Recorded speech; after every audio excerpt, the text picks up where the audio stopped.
யாரு தேடி தேடி பாரு உண்மையான தேர்தலுக்கு ரூபாய் எதுக்கு கூற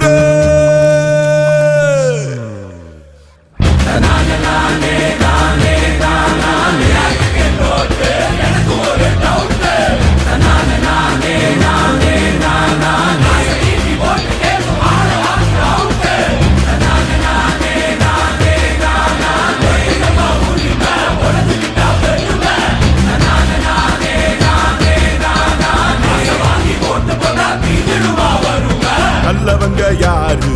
தேடி பாரு நல்லவங்க யாரு தேடி தேடி பாரு உண்மையான தேர்தலுக்கு ரூபாய் எதுக்கு கூற